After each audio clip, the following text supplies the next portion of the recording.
بسم اللہ الرحمن الرحیم۔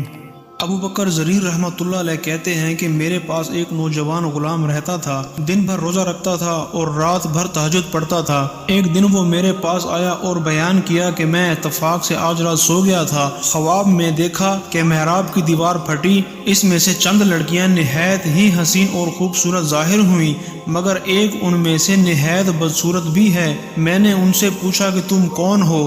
یہ بدصورت کون ہے؟ وہ کہنے لگی کہ ہم تیری گزشتہ راتیں ہیں اور یہ تیری آج کی رات ہے۔ ایک بزرگ رحمت اللہ علیہ کہتے ہیں کہ مجھے ایک رات ایسی گہری نیند آئی کہ آنکھ نہ کھلی۔ میں نے خواب میں دیکھا کہ ایک ایسی نہایت حسین لڑکی ہے کہ اس جیسی میں نے عمر بھر نہیں دیکھی۔ اس میں سے ایسی تیز خوشبو مہک رہی تھی کہ میں نے ویسی خوشبو بھی کبھی نہیں سونگھی۔ اس نے مجھے ایک کاغذ کا پرچہ دیا جس میں 3 شعر لکھے ہوئے تھے۔ ان کا مطلب یہ تھا کہ تو نیند کی لذت میں مشغول ہو کر جنت کے بالا خانوں سے غافل ہو گیا، جہاں ہمیشہ تجھے رہنا ہے اور موت بھی وہاں نہ آئے گی۔ اپنی اس نیند سے اٹھ، سونے سے تہجد میں قرآن پڑھنا بہتر ہے۔ کہتے ہیں کہ اس کے بعد سے جب مجھے نیند آتی ہے اور یہ اشعار یاد آتے ہیں تو نیند بالکل اڑ جاتی ہے۔